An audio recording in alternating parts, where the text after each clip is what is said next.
Nosotros ya estamos acá con Juan Casamayor hablando de libros, por supuesto, eso pasa cuando juntan, hay gente que ama los libros. Juan Casamayor, cofundador y editor de Páginas de Espuma, una estupenda editorial que tiene en nuestro país distribución por Prosipolítica, así que no es solamente que vamos a alabar estos libros, sino también les vamos a decir que los pueden encontrar a través de prosipolítica.cl.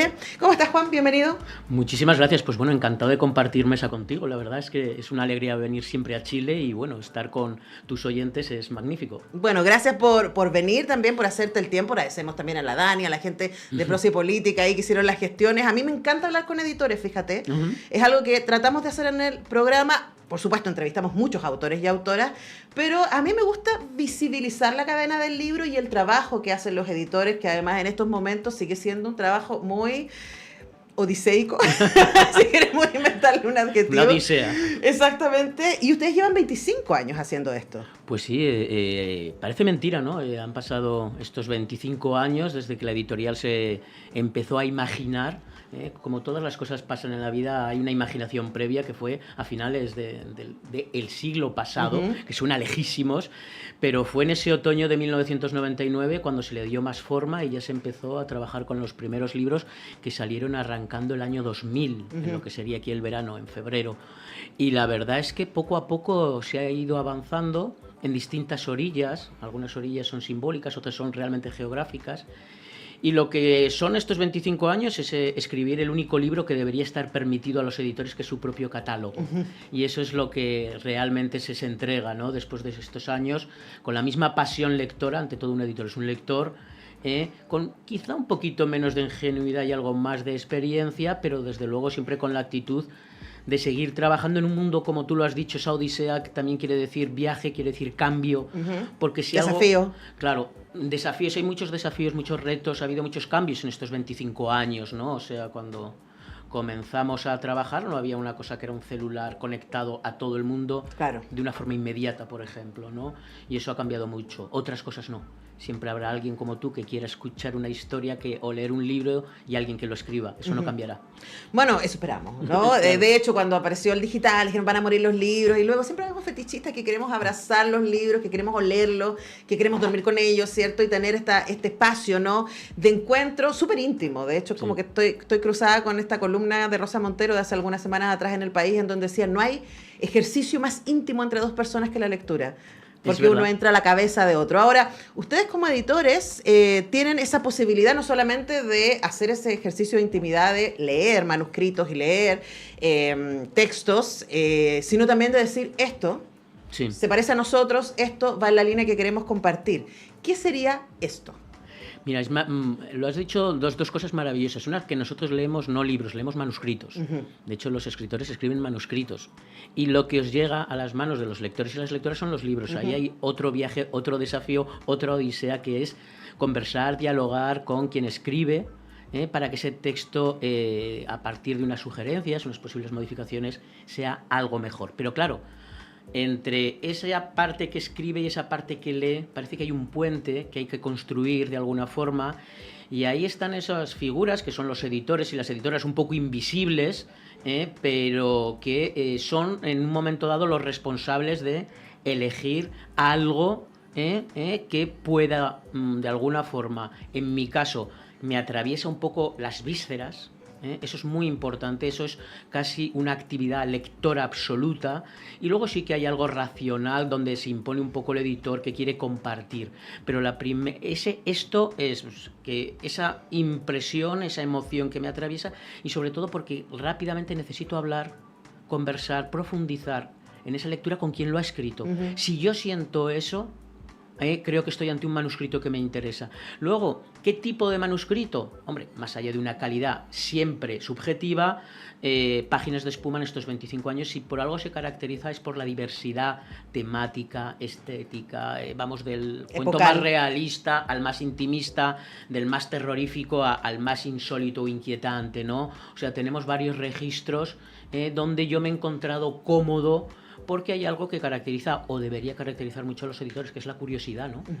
Claro que sí. Ahora, ustedes también se han caracterizado por escoger cuentos. Sí. Esa es como la lógica de Páginas de Espumas, pero al mismo tiempo uno ve su catálogo y hay cosas clásicas, hay cuentos de Poe, ¿cierto? Hay Vargas Llosa, hay cosas que ya el tiempo ha probado y que están ahí, y también hay apuestas, ¿no? Exacto. O sea, no estoy pensando Cecilia Udave de México, tremenda escritora mexicana. Tremenda. Bueno, este libro que tengo acá de Lina Meruane, que por supuesto en Chile ella es ultra, súper conocida, la queremos mucho, es una genia, Sí. pero no sé si está en España ella tiene tanto llegada, ¿no? Sí. Entonces, hablemos también de esa tensión entre lo clásico y lo contemporáneo. No, está muy bien. Sí, es una tensión, pero es una tensión agradecida de alguna forma, ¿no? Antes hablaba de orillas simbólicas y geográficas. La geografía tiene que ver con los 19 países de la cartografía en español, donde la editorial recibe manuscritos, por lo tanto, tiene autorías repartidas por todo un continente, y además tenemos un trabajo, algo que también se le exige a un editor, que es ese lado fenicio de la promoción, la distribución, la comercialización del libro, que también los editores somos eso. O sea, los editores comemos 2 veces al día y tenemos que vender los libros. Pero está muy bien esa orilla simbólica que a mí me interesa mucho, que es la de unir extremos, ¿no? El extremo de los cuentos clásicos, hemos dicho algunos nombres, ¿no? De Edgar Allan Poe a Kafka, que ahora celebramos su centenario. Que acaba de sacar un libro hermoso de los cuentos completos. Exacto. A mí ya se me alargaron los dientes acá. Sí, porque mira, yo la base de publicar estos libros que reúnen cuentos completos de autores y autoras que están en la universalidad de las letras mundiales, tiene que ver un poco con una convicción de que cada generación merece tener una traducción contemporánea. Porque nuestra habla cambia. O sea, si esta entrevista se diera dentro de 50 años, hablaríamos de forma distinta. Y también los traductores tienen herramientas diferentes. Pueden tener una bibliografía más enriquecida, pueden acceder a archivos o manuscritos. O sea, para hacer nuestra edición de Kafka accedimos a los archivos de los manuscritos de Kafka en Tel Aviv. Claro, entonces no es una reedición, es una edición directa. Completamente nueva la traducción, con un orden cronológico nuevo que nunca se había hecho así en español, procedente de la última edición alemana, que incorpora incluso 5 o 6 textos breves muy mestizos, están entre la ficción y no ficción, pero que Kafka siempre defendió como narrativa, y los hemos incluido, nunca habían sido incluidos. O sea, ese trabajo, ahí está ese extremo, ¿no? Y se va nutriendo. O sea, como alguna noticia novedosa, pues a final de este año saldrán los cuentos de otro grande centro europeo, que es Joseph Roth, y el próximo año, bueno, estamos felices porque publicamos los cuentos de Bradbury, de Ray Bradbury, que es entrar en el mundo de la ciencia ficción. Lo quiero todo, mándenmelo todo. Pero luego esta es otra parte contemporánea, y ahora que no me escuchan los compañeros de la editorial, es donde yo más me identifico. O sea, yo me sitúo como un editorial muy comprometido con el aquí y ahora, y me encanta, por un lado, acompañar a los escritores, no en su libro, sino en su obra de narrativa breve, en formas breves. En ese sentido hay gente muy nueva, incluso con sus primeros libros. Un caso muy simbólico de la editorial fue publicar el primer libro de María Fernanda Ampuero, Pelea de gallos, que María Fernanda se ha convertido en un fenómeno desde el cono sur a Estados Unidos. Sus libros funcionan muy, muy, muy bien. Y también acompañamos a escritores que ya tienen una trayectoria más larga, pero que de pronto deciden, bueno, los cuentos van a ir a esta editorial especializada desde la lectura del texto a la venta del libro. Y ahí, por ejemplo, es el caso de Lina Meruane, ¿no? Autora hiper conocida en Chile, creo que es una de las grandes es uno de los escritoras, grandes nombres que hay ahora, pero lo es en todos los países. O sea, nosotros hemos sacado la edición argentina, la edición colombiana, la edición española, ahora Lina va a ir a la FIL de Guadalajara, donde va a salir la edición mexicana. Es decir, es una escritora que también cubre todo un atlas del español, y ha sido una alegría. Además, nos hemos convertido en muy buenos amigos. Es que ella es fantástica. Que eso también hacemos los editores. Ojo, que la Lina no vive en Chile, pero va a estar la primera semana de septiembre y vamos a estar juntas. Vamos a estar en Lila, que es la feria del libro feminista que se va a hacer en el Centro Cultural de España, o sea, el Centro Cultural La Moneda, perdón, ahí en el centro de la ciudad. Así que si tienen ganas de llevar su muestra de avidez, este libro de Páginas de Espumas, pueden ir ahí que se los firme. Ahora hablemos de el ejercicio del cuento, ¿no? Sí. Porque, ¿por qué les gusta a ustedes como editorial tanto el cuento? ¿Qué sientes que hay ahí que en otros formatos a lo mejor es más inasible? Pues mira, ¿por qué el cuento? Como he dicho al principio, todo editor debe ser, ante todo, lector. Tiene que ser muchas cosas, pero lector es indispensable. Y yo, y no reniego de la poesía y la novela, vaya por delante, pero a mí lo que más me gusta leer es el cuento, narrativa breve, formas breves, porque el cuento tiene muchas formas de expresión, ¿no? Uh-huh. Hay cuentos, libros de cuentos que casi son una novela, porque los cuentos están casi conectados. Sí. Y hay libros de cuentos que aspiran más a lo poético y parecen casi libros de poesía, ¿no? Uh-huh. Dado ese gusto lector, y viendo que en nuestro entorno a finales del siglo XX decimos, oye, hay editoriales de teatro, hay editoriales de poesía, ¿por qué no hay una editorial dedicada al cuento, teniendo la historia del cuento en español en las distintas literaturas, los nombres que tiene, claro, la historia que tiene? O sea, si todos pensamos en escritores, y cada vez más estamos cuestionando ese canon, y de escritoras de cuentos de Latinoamérica y de España, vemos que hay grandísimos nombres. Estaba pensando, por ejemplo, Cortázar y Borges. Claro, pensamos en Cortázar. Si hacemos una lista, pensamos Cortázar, Borges, Onetti, Arreola, Rulfo y Cristina Peri Monterroso. Pero de pronto, si empezamos realmente a leer con más cuidado, encontramos que hay escritoras de cuentos absolutamente extraordinarias. Páginas de Espuma hizo una antología con la UNAM de México, se llama Vindictas, que cuestionaba que habíamos leído el mejor cuento del siglo XX. Fue un ejercicio maravilloso de exhumar escritoras. Uh-huh. Es decir, oye, el canon ha sido castrado. Sí. Sí. Hay que leer esta otra parte. Es increíble que solo digamos nombres en un siglo, sí, de señores, ¿no? Sí. Tiene que haber escritoras, pero por una lógica, y las hay. Podríamos alargar la conversación y entrar por qué las escritoras de pronto se fractura su visibilidad. Créeme que es algo que conversamos constantemente en este programa. Sí, sí. Pero también iba a ser mi siguiente pregunta, ¿no? También, además de una predilección por el cuento, hay, sí, una búsqueda de celebrar a las autoras. Hay, sí, muchos nombres femeninos, exacto, en el catálogo de Páginas de Espuma. Pues mira, sí, eso ha pasado de una forma natural. No es que ahora haya un fenómeno, un boom de escritoras. Las escritoras escribieron siempre.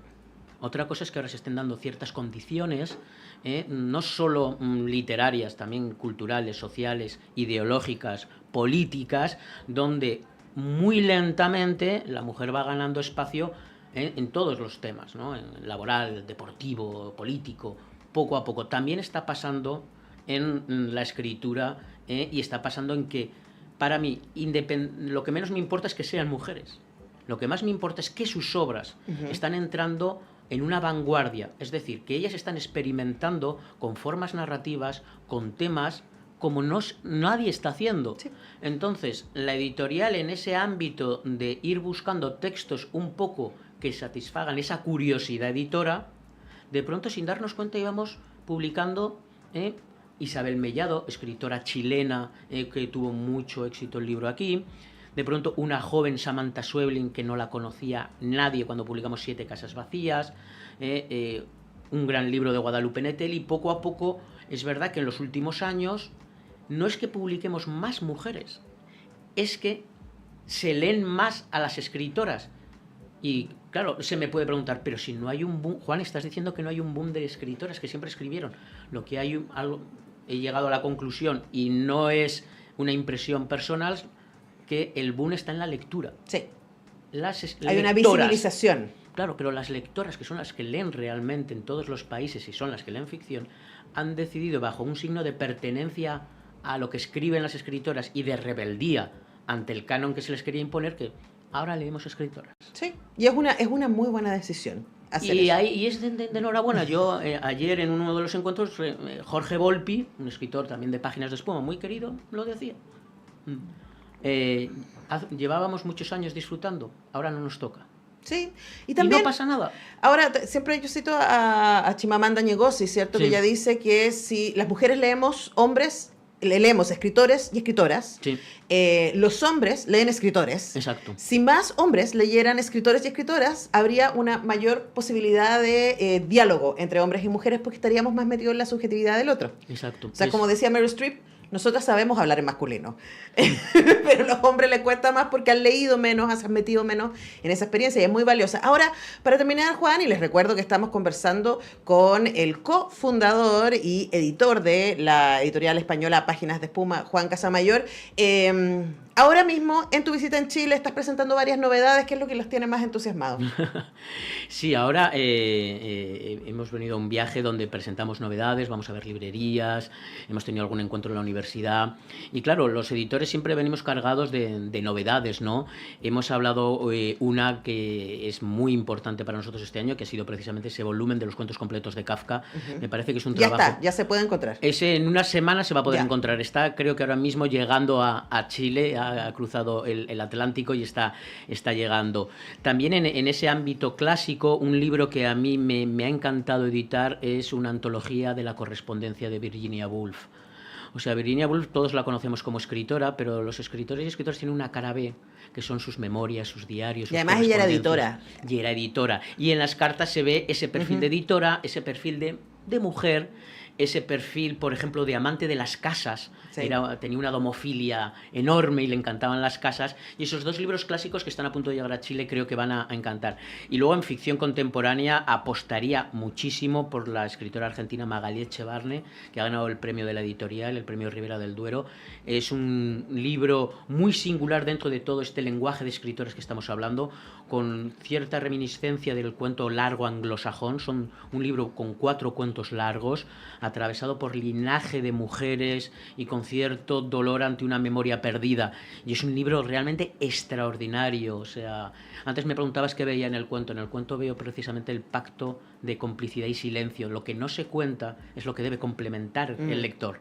Exacto. Y eso es el cuento. Por eso me gusta, porque no me lo cuentan todo. Y ese pacto de lectura solo lo dan las formas más bellas. También lo da la poesía, sí, pero el cuento en narrativa lo da bastante mejor que la novela. Bueno, vamos a estar atentos, ahí les vamos a dejar la tarea, ¿no?, a la Dani de que nos vaya ahí haciendo llegar las novedades y también poder entrevistar a todos estos escritores y escritoras que están siendo editados por Páginas de Espuma. Yo aquí les estoy mostrando Avidez, que súper se lo recomiendo, un libro muy inquietante, pero tremendo, de la gran Lina Meruane. Hemos estado conversando con Juan Casamayor. Muchas gracias, Juan. Un placer de conversación.